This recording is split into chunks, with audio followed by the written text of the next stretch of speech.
Greetings, lovers of lore! Wizards of the Coast has just released the 5th installment of the Tarkir Dragonstorm storyline, and we are here to cover it. This part of the story starts out with a Johnny vouching for Narset and Elspeth so Felithar will let them leave Abzan lands.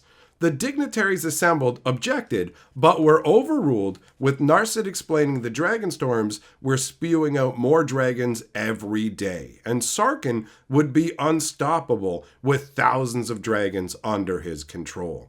Abzan scouts reported that Sarkhan already had hundreds of dragons under his control. Narset and Elspeth tried to persuade Ajani to join them, but he was burdened by guilt over his time spent as a Phyrexian and declined. Narset and Elspeth traveled to the storm plains. Dragonstorms warped the air here. They searched around for the nexus of the storm and saw a light cutting through the clouds. Narset stepped into the storm towards the light, dragons forming haphazardly around them as Elspeth followed her. Elspeth cast a protective spell, its blue light engulfing the two. Time lost all meaning as they traveled. Hours? Days? Neither could be certain. Abruptly, the roar of the storm was silenced. They stood in front of a massive temple.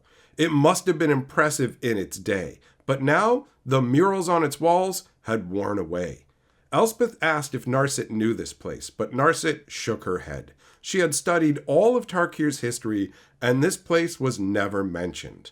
The scholar in her yearned to make a record of it, so she drew out a journal and made copious notes as Elspeth took point and led them through the giant temple. After wandering through it 3 times, deep inside they found a ragged-edged omen path, like a tear in reality. Narset strode into the portal, with Elspeth quickly following. At first, they were blinded by the journey. When they could see again, they saw endless mirror-like water, with rocks that spiraled up like horns. There was a sense of peace. Elspeth said the place felt alive, like it was meant to contain something. Narset knew this place, Nicol Bolas's meditation realm. She would say no more on the subject, however, until they explored. Elspeth flew into the air to gain perspective, but it just made things worse. The landscape bent away in an unfathomable warp. The place felt unreal to her. Narset soon got a headache from the ever-changing terrain. Every time she blinked, things had changed. Reality was unanchored. Elspeth thought the place was toying with them. Narset said it wasn't doing it out of malice. It's trying to distract us. Why were we called here by the voice if it wants to trick us? Asked Elspeth. Perhaps there are multiple forces at play, Narset suggested. Someone or something wants us here. Narset heard multiple voices, one beckoning her closer, the other crying and whispering a name over and over, promising to do better. Jace appeared with loot tucked under his arm. Elspeth was stunned. I thought I killed you, and your soul was at peace. You're no longer a Phyrexian. Jace said, I did that with the power of my will. Narset nodded. You compartmentalized your mind to contain the Phyres. Jace was surprised Narset had figured it out. Narset continued on. If you explain the process, we might use this to help others. But Elspeth cut her off to demand of Jace, what are you doing here? Long story, he said. Just know I'm here to fix my mistakes. Narset was unsettled. Elspeth asked about Lute while Jace petted him.